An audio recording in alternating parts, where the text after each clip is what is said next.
Hello everyone, I'm Sana and I'm back with a new video on SAP. So we have started a series of SAP ABAP, basic SAP ABAP, in which we have made one video already. I have made one video already. So in that video, if I do a quick revision of that video, in that video we have seen the introduction of SAP, ABAP and ERP. So what is SAP? SAP stands for System Application and Product in Data Processing. SAP is an ERP software. What is ERP software? Enterprise Resource Planning software, which is used to manage day-to-day operations of an organization. Okay, so basically it handles day-to-day operation of an organization.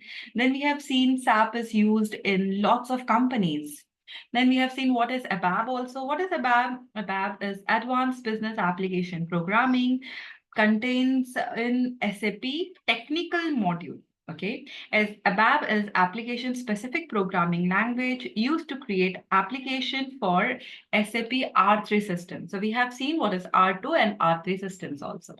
So in the last class, we have seen what is business with an owner perspective. Okay, with respect to owner, we have tried to understand that when the business grows, there is a need to create different modules in the business, the HR module, then for the more growth, sales and distribution unit, marketing unit, then financial unit. Okay, we have seen so many units, all these things we have seen in the previous session. So this is with respect to the owner, how owner is growing and owner is doing the business. Okay, but now we will see some other perspective. We will see how customer and what is the actual business between a customer and the owner. Okay, now what happens is, suppose that you are an organization, you run one organization. Now there is a need for 50 to 60 computer system or laptop system. Okay, now there is a need for this. So what you have decided that we need it. So you have given it this requirement to your organization. So you have actually given a purchase requisition of 50 to 100 computers or laptops. Okay, so what is there in this purchase requisition? It will contain the detail of what is the quantity required and how much it is required. Okay, what is the quantity, how much we required, any product that we want in an organization. So it can be laptops, it can be anything that is needed. Now, once you give this request goes to first financial approval. Okay, we have to see that much financial status is available in our company or not. So it first goes to financial approval. Once it is approved by them, then then we request for quotation. Okay, so the second step is request for quotation. Now, what happens in this request to quotation? From different organization, we are requesting a quotation. So we can see what are the specifications we need, and also what are the price differences between these companies. So we will get the quotation, our company will get the quotations. Okay, after getting the quotations, we will do comparison between the quotations. We will see which thing will prefer us with specifications and with the price detail, which is more convenient for us. We will choose that organization. Okay, so suppose you are choosing organization 2 for it, then you will give the purchase order to them. Okay, you want that these much amount of things, you will tell to the organization 2. Once this is done, now you will get the delivery of the product, and then invoice billing will be done. So these are the steps in which a real business happens, okay, between a customer and the owner. Now, understand one thing, that business is done by all the functional people only. Okay, all the functional people are the people who are doing this, who is understanding the whole business.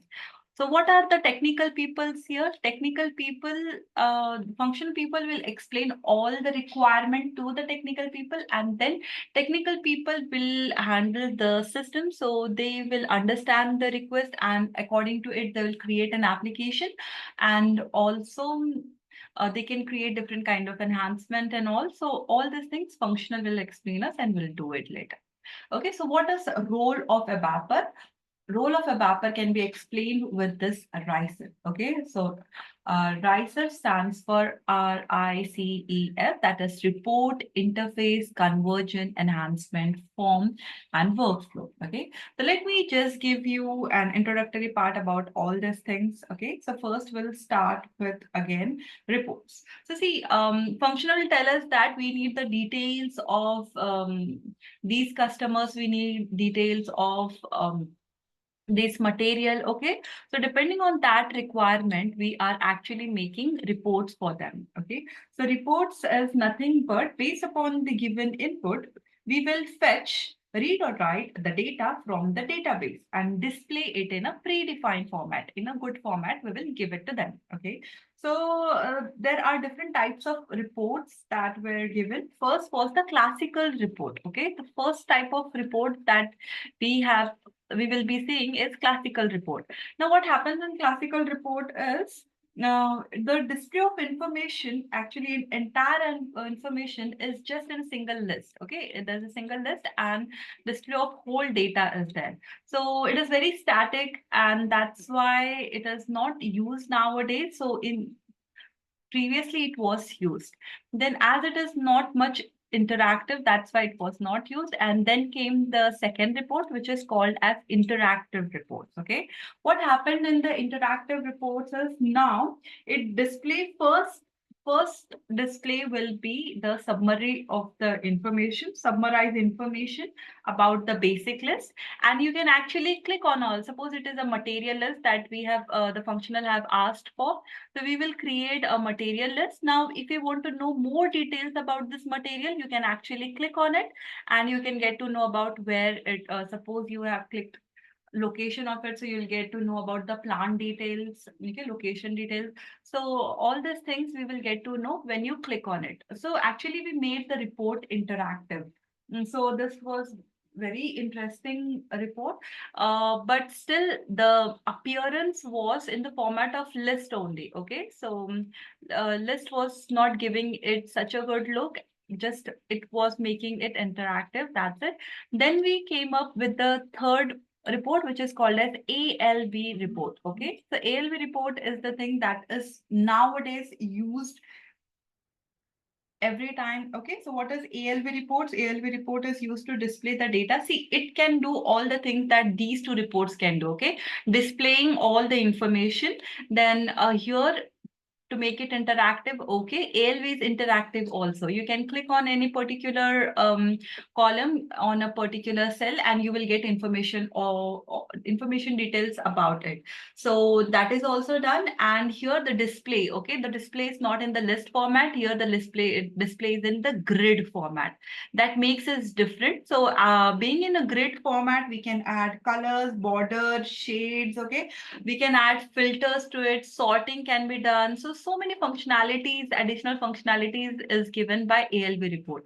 So yes, that's why nowadays we use only ALV report. Okay, now this was about reports. Now let's see interface. Okay, what are interface? Interface are nothing but, see, SAP system has to talk with many times with SAP system also and sometimes with non-SAP system also to for the conversion sake or for sending the detail sake. So we need to connect the SAP system to the other SAP system or SAP system to non-SAP system. So for these kind of things, interface is used. Okay, so examples of this SAP interfaces are ALE, iDocs, okay, and BAPI is also one very good example of interface using which we can interact, the two system can interact, okay? SAP system, non-SAP system, they can interact. Now, what is conversion, okay? Now, what happens is, there is huge amount of data. Now, this data file can be in the different format like text format, Word format, or any other format. And these are huge information about material, about customers.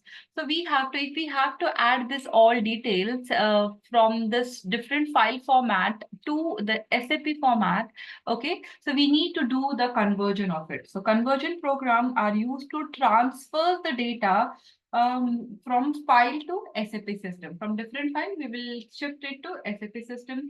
So your actually data migration is happening. Okay.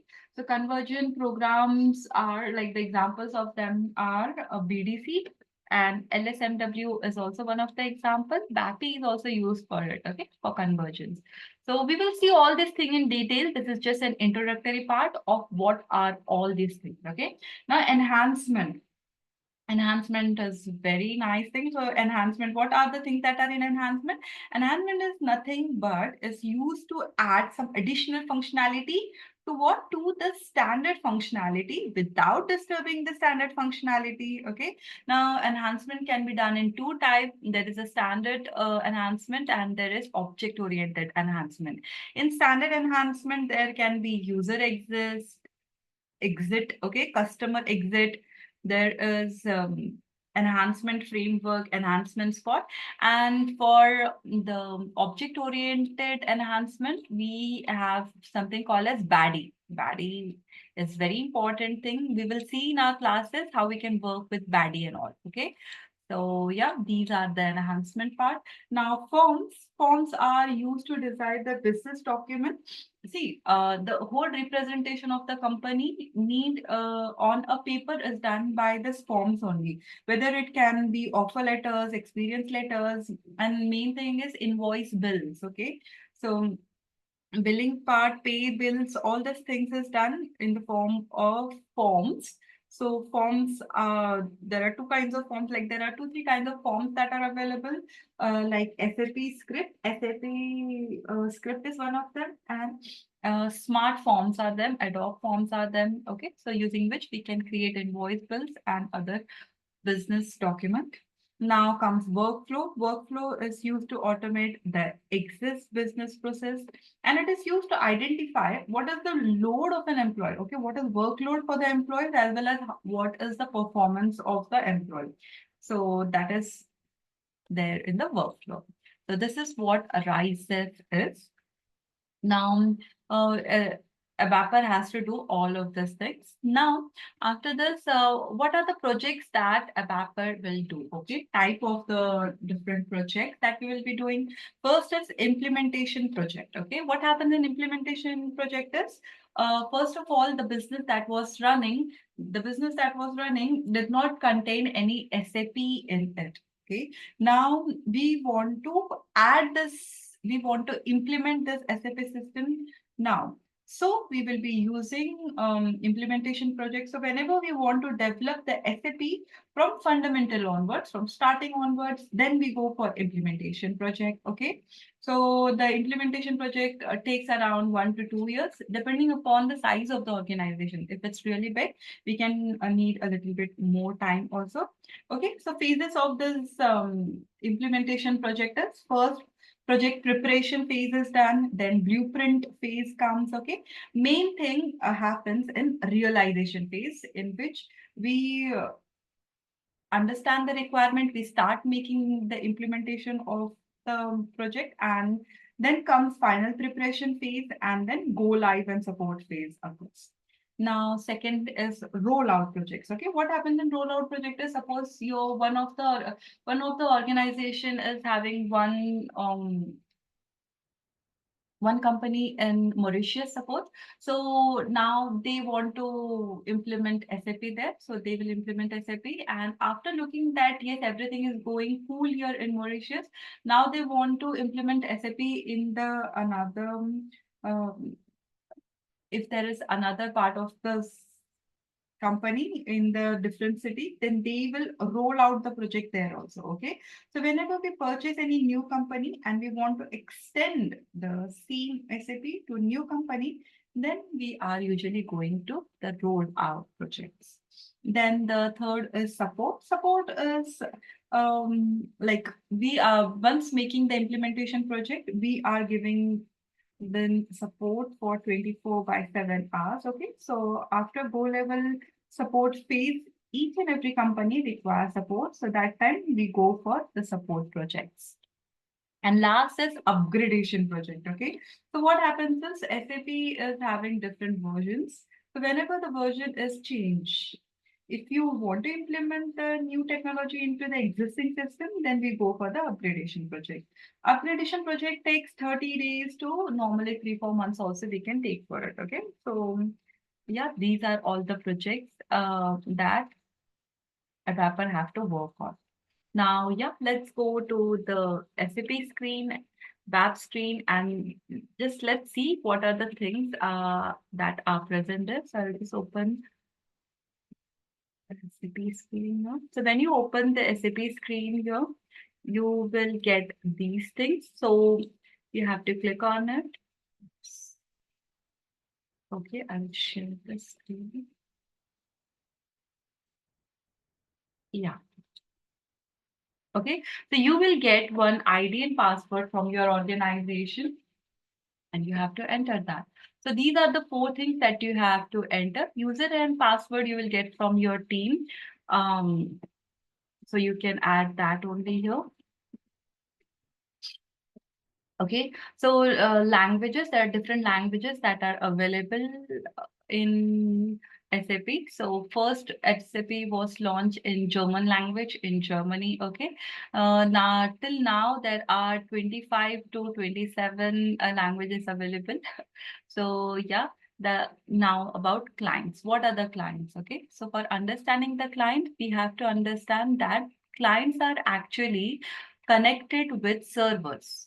Now, what are these servers? Let's come back here again. I'll explain about server. Okay, so there are three important servers: development server, quality server, and production server. So what happens is the functional is actually telling us the requirement, what they want. Suppose they are telling us about the reports. Okay, we have already seen what are reports and what are different objects that we ABAPer are creating. Okay, so suppose we are creating a report. So that report is created here in the development phase only. After the report is developed, it goes into quality server. In the quality server, the testing is happening here. It just checked whether the report is proper or not. Okay, all the testing part is done in quality. Once it is approved from here, it goes to the production team. So when it goes to production team, it is actually launched, it is given to client. So these are what these three servers are. Okay, so development server, quality server, and production server. Okay, let's come back to the screen. Yeah. So here after entering ID password, I'll go inside it. Now, when you go here inside the system, you can see, okay, you can see here there are, there is this different toolbars. Okay, so first toolbar here, this is called as menu bar. So what happens in menu bar is there are different kinds of menus that are available. If you click here, you can see these levels, these menus are present up to 3 levels. Every menu can have sub-menu, and sub-menu can also have sub-menus. Okay, so these are present as 3 levels. In this menu bar, system and help are the two things which will be present in all the screens. Whatever screen you made, system and help will always be there. Okay, so this can be one of the interview question. Then this is the description bar. Here you can see the description of the screen. What is the screen about? Then this is standard toolbar. Okay, in the standard toolbar, we can see different download options. There is also one kind of customized toolbar also, which is present in some of the screens. Okay, so here now what is this? This is the T code, okay, transaction code. Now what happens is this, all kind of navigation occurs in SAP system using these T codes only. So we have to remember there are many T codes that are present there. Today, the T code that we will see is SE11. Okay, so when you click on SE11, you actually goes, the navigation happens to this screen. Okay, this is ABAP dictionary. So here again, these are different data objects that we will be creating in data dictionary. Okay. So before understanding what is data dictionary, let's come back to presentation and let's see what is data dictionary and what are different data objects. Okay. One more thing that is important here is slash in. Suppose that I am writing here slash in Okay, this we'll see in the next class only. Else the videos length will be more. Okay, so here after this we'll see data dictionary. Okay, what is data dictionary? Data dictionary is nothing but central repository in which SAP is storing all the things. Okay, so all the data related things are stored in database only. So what are different data objects that are present? The table, view, data types, log objects. Okay, type group, domain, search help. These are different kinds of data dictionary objects. In next class, we will create everything and we will see in detail explanation about what are all these things. Okay, now, all the data, let me give you just a quick review of what are all these things. So tables, see, all the data will be stored in the database in the form of tables only, okay, in the format of table only. For creating this table, we need data element and we need domains, okay. So data type and data domains are the things that we will need to create a table in effective way. So these are the two data objects. Now views is just a copy. How we can create a copy of the project and we can give it to other clients. We'll see in this. So in views, actual data is not affected. We are just taking a copy of the data and we are giving it to others. Then log object. See, when we are working on one of the file, if you are adding the data in it, if you are updating the data in it, and if some other client come and if it want to see the data, okay, so in this scenario it will show wrong information because one is storing the data, updating the data, and other is trying to see the data. So this time some kind of error can occur. That's why object lock is very important. So we are giving one mutual lock here. Okay, so object lock will work for that. So until one person is done with the upgradation work, updating work, or deleting work, till that time, the other person, other client can't see that file. Okay, so that's what lock will do. Then is the search help. Search help means what? Search help will give different kinds of options from which we can choose, and the search becomes easy for us. So we will create all these data objects and we'll see what are these things. Okay, now let's see few of the important interview questions that happen. See, all the things we have already seen in our class today. So yeah, these are the important questions that interviewer can ask, which I have already answered. Okay, so thank you for today. We'll conclude here only. In next class, we will see how we can create tables and what are the things that are there in table. Okay, the data dictionary is a vast subject. This was just an introduction to it. It is pretty big topic and here so many things are there. There are so many interview questions also. We will see all these things step by step in the next classes. Okay, then for today, I'll end the class. Bye, everyone. We'll meet in the next session now.